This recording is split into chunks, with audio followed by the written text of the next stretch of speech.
السلام علیکم ورحمۃ اللہ وبرکاتہ۔ دوستو آپ دیکھ رہے ہیں ملک جبار کیمسٹری وی چینل۔ دوستو جیسا کہ آپ لوگوں کو معلوم ہے کہ ہم مکمل تحقیق قرآن اور حدیث سے سرچ کر کے تحقیق کر کے اس کے بعد ہم ویڈیو زیارت کی بنا کر مکہ مدینہ اور اس کے علاوہ جتنی بھی اسلامی انفارمیشن ہوتی ہے وہ مکمل تحقیق پر مبنی ہوتی ہے۔ دوستو آج ہم جس مقام کا ذکر کرنے والے ہیں اس کا ذکر قرآن پاک میں سورہ کہف کے اندر آیا ہے، جس میں فرمایا گیا ہے مجمع البحرین، یعنی کہ وہ مقام جہاں پر دو سمندر آپس میں ملتے ہیں۔ دوستو آپ غلط فہمی آپ پہلے دور کر دوں کہ دو سمندروں کا ذکر ہے۔ ایک سمندر کا سورہ رحمان کے اندر ذکر ہے جہاں پر دو پانی چل رہے ہیں لیکن آپس میں ملتے نہیں ہیں، ایک ہی سمندر میں دو پانی ہیں، وہ سمندر بہہ رہا ہے، آپ سکرین پر تصویر بھی دیکھ رہے ہیں، لیکن ان کا پانی آپس میں مکس نہیں ہوتا، ایک کا میٹھا ہے اور ایک کا کڑوا ہے۔ لیکن ہم اس کا مکمل تحقیق قرآن اور حدیث اور سائنس پر کر کے اس کے علاوہ ہم آپ کو نیکسٹ ویڈیو میں بتائیں گے۔ لیکن آج ہم جس مقام کا ذکر سورہ کہف کے اندر ہے مجمع البحرین، دوستو جہاں یہ وہ مقام ہے جہاں پر بنی اسرائیل کے جلیل القدر پیغمبر سیدنا موسیٰ علیہ السلام اور حضرت خضر علیہ السلام کے درمیان ملاقات ہوئی تھی۔ دوستو مختلف احادیث کے اندر مختلف اس میں احادیث اور مختلف تفسیر میں مختلف کر کے بتایا گیا ہے، لیکن ہم نے جو تحقیق کی ہے وہ ہم آپ تک پہنچا رہے ہیں۔ دوستو مصر کے ماہر آثار قدیمہ ڈائریکٹر جنرل برائے آرکیالوجی اسٹڈیز نے ریسرچ سینٹر میں ڈاکٹر عبد الرحیم خان نے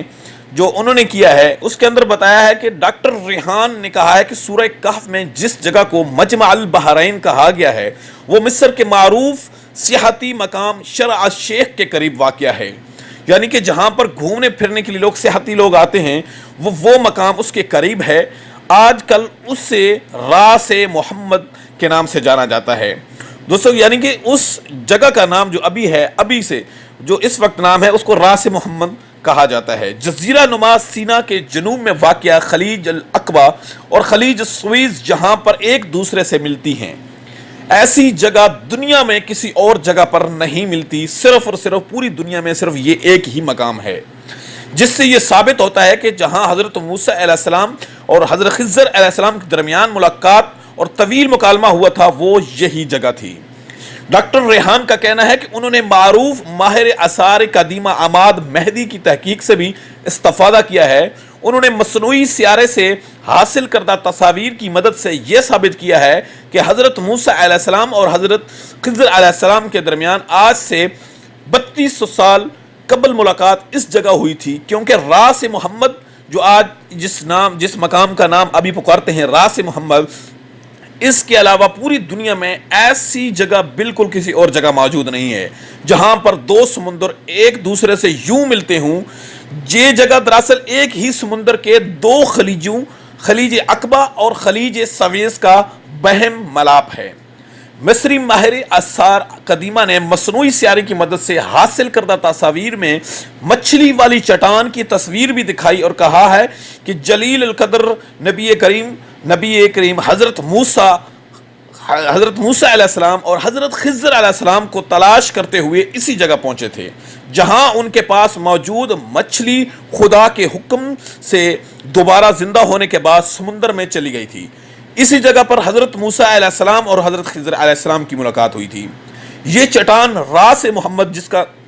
جگہ کا نام ہے اس راستے کے درمیان میں واقع ہے۔ یہ سیدھا راستہ مجمع البحرین کو خشکی کی طرف ملانے والی واحد راستہ ہے۔ یہاں سے گہرے پانی تک کا فاصلہ 2 کلومیٹر ہے، اس لیے اغلب یہی ہے کہ موسیٰ علیہ السلام اور اپنے ساتھ جو مچھلی لے کر چلے تھے وہ اسی جگہ سے سمندر میں اتری تھی۔ قرآن مجید میں اس مچھلی کے بارے میں سورہ کہف میں فَاتَّخَذَ سَبِيلَهُ فِي الْبَحْرِ سَرَبًا اور وَاتَّخَذَ سَبِيلَهُ فِي الْبَحْرِ عَجَبًا کے الفاظ میں تذکرہ ہے۔ قرآن نے دو سمندروں کے پھٹ جانے اور ان میں فاصلہ پیدا ہونے کے ساتھ ساتھ دوبارہ زندہ ہو کر سمندر میں جانے والی مچھلی کو واپس کرنے کا معجزہ بیان کیا ہے۔ مصری ماہر آثار قدیمہ ڈاکٹر عبد الرحیم ریحان کے مطابق مصنوعی سیارے سے لی گئی تصاویر میں سمندر کے کنارے موجود وہ پایا بھی موجود ہے جس کے ساتھ العبد الصالح حضرت خضر علیہ السلام نے اپنی کشتی باندھی تھی۔ وہاں سے یہ کشتی راس محمد جو مقام ہے ابھی راس محمد کی طرف چلی ہوگی، جو ملاقات کی جگہ چٹان سے 300 میٹر کی مسافت پر ہے۔